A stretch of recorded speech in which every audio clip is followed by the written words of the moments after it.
আমরা আমরা শুধু ইসকন না, আমরা বলেছি জাতীয় স্বার্থের বিরুদ্ধে যারাই যাবে তাদের ব্যাপারে পদক্ষেপ নিতে হবে। আগামীতে দেশ কিভাবে শান্তি শৃঙ্খলার সাথে থেকে একটা কার্যকর নির্বাচনের দিকে আগাতে পারে সেই বিষয়গুলো নিয়ে আলোচনা হয়েছে এবং দেশ আমাদের সবার, জাতি ধর্ম দলমত নির্বিশেষে সবাই মিলেমিশে জাতীয় ঐক্য কিভাবে আরও সিমেন্টেড করা যায়, প্রশাসনে আরও কিভাবে গতি আনা যায়, এই সমস্ত বিষয় নিয়ে আলোচনা হয়েছে।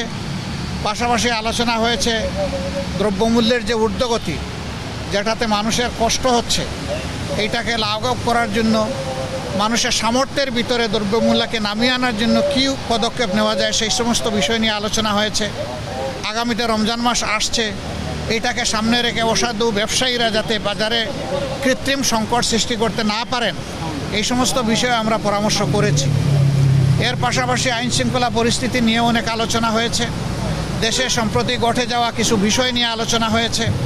এই সকল আলোচনায় আমরা একমত হয়েছি যে দেশবাসীকে সাথে নিয়েই দেশকে সামনের দিকে এগিয়ে নেওয়ার চেষ্টা করতে হবে। 65% পর্যন্ত বিদ্যুৎ বিল সাশ্রয় করে আপনাকে রাখে প্রশান্তিতে। ওয়ালটন ফ্যান হাওয়া বদলে দেয়। আর দেশের স্বার্থ বিরোধী কর্মকাণ্ডে যারাই জড়িত থাকবে তাদেরকে অবশ্যই আইনের আওতায় আনতে হবে। আইনের আওতায় এনে দেশকে শান্তি শৃঙ্খলা ফিরিয়ে দিতে হবে এবং এর জন্য প্রয়োজন হচ্ছে সর্বোচ্চ জাতীয় ঐক্য। দল মত ধর্ম ভিন্নতা থাকবে, এটা খুব স্বাভাবিক, কিন্তু জাতীয় স্বার্থের জায়গাগুলোতে আমরা যেন সবাই একমত থাকতে পারি, ঐক্যবদ্ধ থাকতে পারি। আপনাদের মাধ্যমে আমরা সেই আহ্বান জানাই এবং আমরা সেখানে ওইটা তুলে ধরেছি।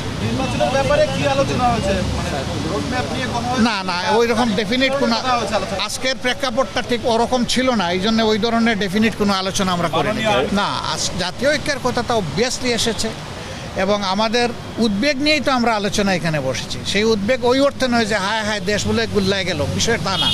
বিষয় হচ্ছে আমাদের দেশের শান্তি শৃঙ্খলা কারা ধ্বংস করতে চায় তাদেরকে চিহ্নিত করতে হবে এবং ঐক্যবদ্ধভাবে এটার মোকাবেলা করতে হবে জাতি হিসাবে। আমাদের বক্তব্য তো আমরা পরিষ্কার করেছি যে মিনিমাম সংস্কার যেগুলো দরকার, যেমন আমাদের 41 দফা দাবি আছে সংস্কারের, কিন্তু এই সরকারের জন্য আমরা 41 দফা দেইনি। আপনাদের মাধ্যমে আমরা মাত্র 10 দফা দিয়েছি, জাতির সামনে উপস্থাপন করেছি এবং তাদেরকে আমরা হ্যান্ড ওভার দিয়েছি।